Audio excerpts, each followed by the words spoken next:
He was in the #1 position in most hot seat rankings during the offseason that carried into 2022. So most of us thought just a matter of time. And here we go. Bryan Harsin relieved his duties there at Auburn. We've got Kyle Loomis on the line from E2C Network. They do everything Auburn. Check them out right here on YouTube. Kyle, how are you today?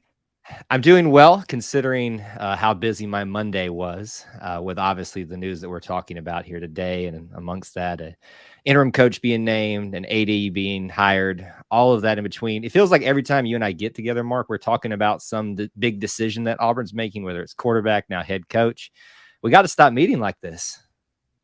Yeah, maybe we can meet at some point. I'm sure it would be a joyous occasion for you talking about Auburn's, contention for an SEC championship. That would be better served. But we'll deal with the here and now, and maybe that next guy is the guy, because certainly the last one they had was able to make that happen in 2013. All right.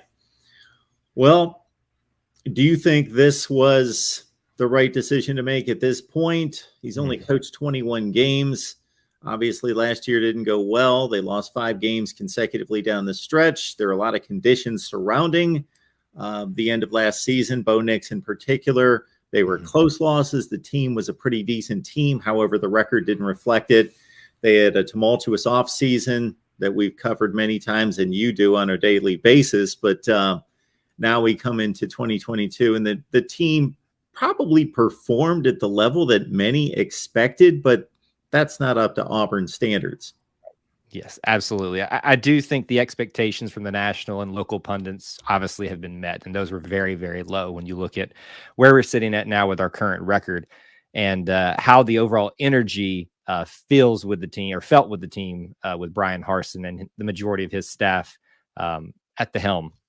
The thing is, the question was, do you think this was the right decision? I am someone that firmly believes that a head coach should be given a minimum of 4 years minus egregious problems, moral, ethical, and, to some extent, winning and losing type of situation.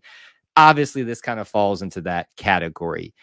I'm not really one that's going to fight this firing because of the fact that there's not a lot for me to fall back on to support Coach Harsin being given that 4-year minimum.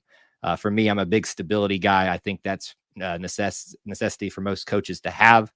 And but you've got to have something to show for it, because Coach Harsin, really his claim to fame here is ending the long streak in Baton Rouge of losing that Auburn had in a really big top 10 win over Ole Miss. Yeah, they looked decent at times last year. Their record didn't reflect that. But really, when you get down to it, it's really hard to make a case to really fight for the guy to stay. Even if it was at the end of the season, we make the change. Had there been a big turnaround at the bye week, which we kind of thought we might start seeing even in a loss to Ole Miss, there might be a different conversation that we're having here. But the way things completely went back to the way they had been before the Ole Miss game, it's really hard to make the case to keep him. Much different circumstances in Lincoln, Nebraska, but when Scott Frost made an onside kick decision against Northwestern, that was kind of that's not the reason he was fired, but that seemed to be the point at which it was like, okay, this is going to be the moment that everyone remembers as just kind of the microcosm. For me, with Bryan Harsin, it was watching the LSU game, and they're down inside the 10-yard line. They're ready to take the lead back, and they call for a halfback option play that just goes awry. And it's like, you're moving the football. Let's stay with the and it hit me in the same way. This is going to be the play that people are going to remember Bryan Harsin for, among others, but as being, okay, last straw, he's out. Yeah, I would actually even take that a step further to the Georgia game, I believe it was, where we went on a fake punt on our 30, I believe it was. Highly questionable call. I actually didn't get to see that happen live because I was traveling, and luckily, I guess for my own sanity, the Wi-Fi cut out right when that play happened. So when I got the connection back, apparently Georgia was about to score, and I just thought, oh, well, they just went down and scored after getting the ball back. No, little did I know that a very questionable call had been made. Listen, yeah, you look at some of those decisions, whether it's the Scott Frost situation, other ones that probably could be talked about with Bryan. There were some things there that make you kind of question what's really going on here. I'm not someone to get on the negativity train and really just, wave the banner to fire someone. But as I already said, it really just became so difficult, other than just preaching the let's support who we have right now type of storyline, to really jump on the bandwagon and kind of fight the firing.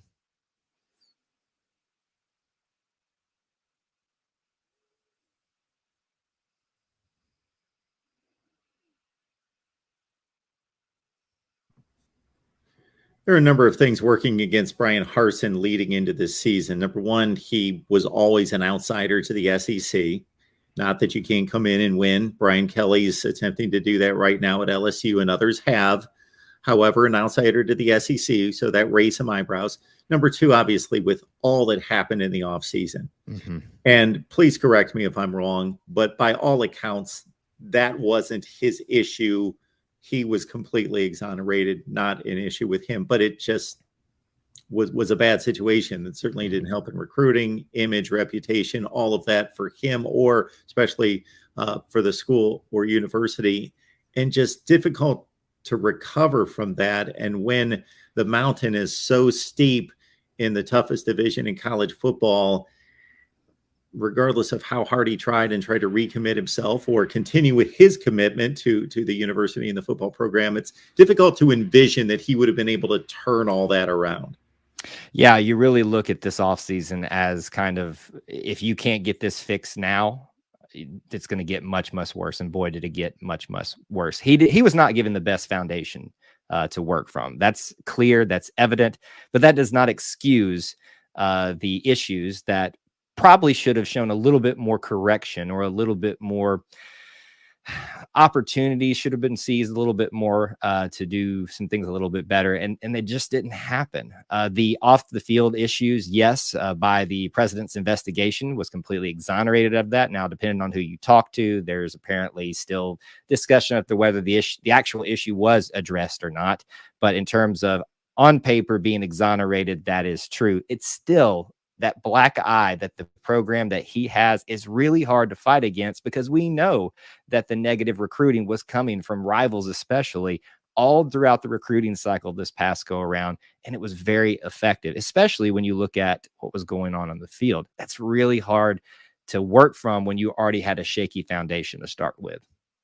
Good. Kyle Loomis on the line from E2C Network. You can join him for not just Auburn football talk and the rest of the crew there at E2C Network, but they talk all things Auburn. So if you want to be inundated and consumed with Auburn culture, whether that's academics and otherwise, please join him on E2C Network right here on YouTube. All right. Let's get to Cadillac Williams. Mm-hmm. Take that next step. Carnell Cadillac Williams, one of the famed players, one of the great historic players in the history of Auburn football, great running back in the early 2000s, played on that 2003 team that went undefeated, has been named interim coach. So you mentioned to me before we started to record, you were excited about that decision. Why? We really need something to be excited about at this point. And so that's really kind of what it gets down to. From a personal standpoint, Cadillac Williams is my all-time favorite athlete from Auburn. There's a picture of him behind me on the screen right now. You can probably see back behind my right shoulder. I love the dude so much. He was my Bo Jackson. When a player comes back to Auburn, period, that's something special. When they come back to be part of the coaching staff and are able not just to stay over from throughout one coaching staff, but be carried over to the next one, that says something about how meaningful this guy is, not just to the program, but to the university. Auburn people love Cadillac Williams. Yes, we love him because of Go Crazy Cadillac, all his amazing runs that you can find on YouTube. But the dude just loves Auburn. Today in his teleconference, press conference, which I was listening in on, you could hear the emotion in his voice that he was trying to kind of hold back. And I thought he did a very good job of keeping that under composure. Very humbled by this, very happy and bittersweet, he kept saying. This is a guy that sounds like he actually really liked working under Coach Harsin and was very thankful for those opportunities. And so now he has to do the job of picking up the pieces from the guy that was his leader and try to figure out how to salvage this year. Now, make no mistake, folks. We are not going to go 4-0 to end this season here. But we might do something pretty special under Cadillac Williams just from the energy level of alone. I'm not saying that happens against Mississippi State this week, but I will be in the stands for Texas A&M on 6:30 in 2 weeks, and I am super excited for what's going to happen when he comes running out of that tunnel as the leader of the Auburn Tigers. The energy is going to be probably beyond even what the Penn State matchup was this year. He's a player's coach. He's not so far removed from being an athlete that he can't, he has a very easy time of connecting with those athletes. There's a lot of things to like about this decision for Auburn to put him at the helm for the rest of the season. And Kyle, with such a small sample size that you note there, 4 games, how do you think he's going to be evaluated? I hope very kindly, because of, again, the foundation now that he has to inherit and work from. I don't think anyone's kidding themselves to think that Carnell Williams is going to be a lead candidate as the head coach at the end of this season. Now, if he goes on a tear and picks up recruiting a little bit, you kind of have to turn your head and go, well, this is an Auburn guy. We love our Auburn guys. Why not give him at least a really serious look? But that will take care of itself out there on the field. So I'm not really looking at it this way. But in terms of evaluating him, it really comes down to, effort, getting back to some of the basics of what Auburn football has been known for, and that's been hard-nosed running. And yes, the offensive line, I've talked about it ad nauseum on my channel, how bad it's been at times. There's been maybe some minor improvements the last couple of weeks with that. Get back to some of that things that we're familiar with Auburn fans. If he can do that and make the Auburn fans feel that passion that they felt when he was running the ball, I think he'll be evaluated very favorably regardless of the win-loss. So Brian Harsin wasn't able to handle the job for whatever reason, wasn't able to handle the job and succeed at the standard after being a highly successful Group of 5 coach at arguably the most successful Group of 5 program over the past 20 years. So why would we think that Carnell Williams is ready for this job? He's never been a coordinator, head coach.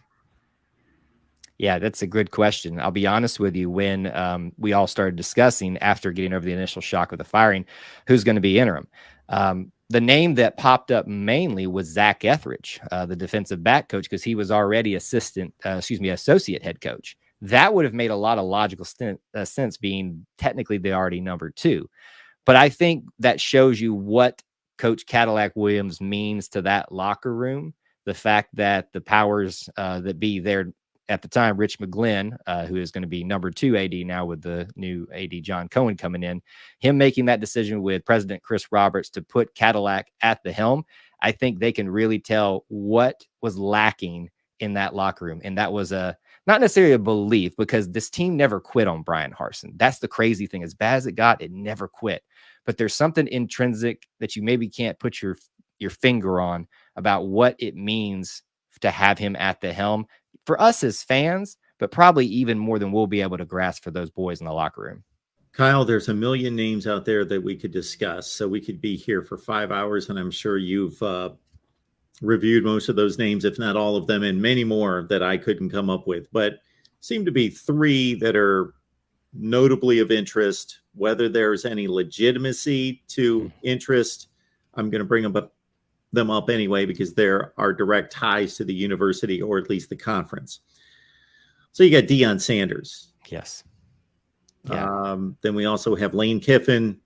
And then I would throw Hugh Freeze into that mix as being 3 names that people like to discuss, because there is some cachet to each one of them for different reasons. So review those 3 and how much you would support those individuals in regards. I know that you would support them, but in regards to the pursuit of them as a head coach, and then how reasonable you think that those selections would be. No, I don't think you're getting off base at all there with those 3. I think those are the obvious 3 top candidates for the time being. We went through this 2 years ago, and it changed by the day who was the lead candidate 2 years ago. So in 5 minutes of us getting done doing this area, it could absolutely change. Lane Kiffin kind of just dismissed when he was asked today on the SEC teleconference, as you would expect. Coach Prime has been a little bit more playful in how he's not necessarily expressed interest, but acknowledged that Auburn has called. which you would expect them to do. Hugh Freeze is just kind of, everyone's assuming he's going to get a look. The question is for me, does Chris Roberts, president of Auburn, and Commissioner Greg Sankey of the SEC want him back in the SEC? I think really, honestly, for him to even get a look at Auburn, both of those things have to be checked off, and that you get the stamp of approval to even be interviewed. So I think he's a legitimate candidate. I just don't know that he's going to pass those two check marks to even get considered. Deion Sanders, boy, what a character, what a charismatic guy.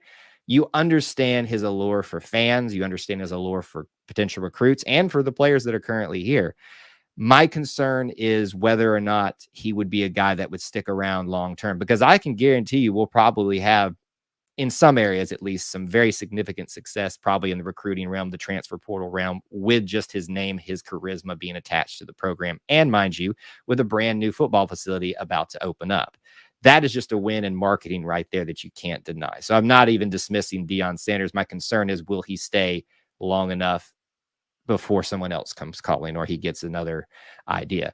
Lane Kiffin, to me, all the other candidates, even outside of the two I've already mentioned, he checks off a box that each of those offer in terms of a pro on why you would consider him. So to me, I think he's the more well-rounded candidate. I'm not necessarily saying that I want him as the head coach. I will obviously support him, but I think he checks off the most boxes when you start going down a checklist of what you need as an Auburn football team. The question is, though, will Auburn pay up? That's the big question for me. The head coach is obviously the guy that's front and center. He's the guy that's visible at 2:30 Central Time on CBS when, Penn State's in town, all of that. So that's the name and the face that everybody attaches to it. The athletics director, you got to be an Auburn supporter, typically a supporter of that team, that school, to understand and be understanding of that person's importance and also their impact. So John Cohen comes in from Mississippi State. Your thoughts about his credentials and what he brings? Yeah, I was kind of shocked when that quickly took a turn. John Hartwell of Utah State seemed to be the one that was in the lead for the longest time, having some Auburn ties, actually. This kind of took a life of its own very quickly over the last week and weekend. There was even some speculation it may happen on the weekend, but as we know, it probably were some other things that needed to be attended to before we officially announced the AD. I was a little skeptical at first, but the more I read into his resume and the more I think about what he provides in a lot of other areas outside of football, I think it's a win. It's maybe not the big hire, not that there is a really big, sexy hire in terms of ADs these days. We more get excited about the football coaches or just coaches in general. I do think that this is one that's going to be very beneficial for baseball in particular, being very closely connected with Butch Thompson, our head coach. Bruce has signed off, which is basically who, other than the president and the administration that's there now, you need Bruce's approval for everything. And this is a guy with SEC experience. So when we're talking about football, college football focused on this show, this is a guy that is going to know what it takes to be successful. It's Mississippi State. Sure, they're not one of the powers. They have a good few years every once in a while. Mike Leach is entertaining, but he at least knows what to look for and what is not going to work in this conference. So I have a lot of high hopes for him in this search, whether that's he chooses to keep Cadillac Williams in the role, which I don't plan on that happening, but boy, would my little Auburn heart love it. Or if he decides to go one of these popular routes or someone that's maybe further down the list that we're not talking about right now. Yeah, the culture in the SEC, the importance of football can't be overstated. Also, they love their baseball at Mississippi State and have a long, illustrious history there. And that would attract Auburn baseball fans as well, because the history is there with that program.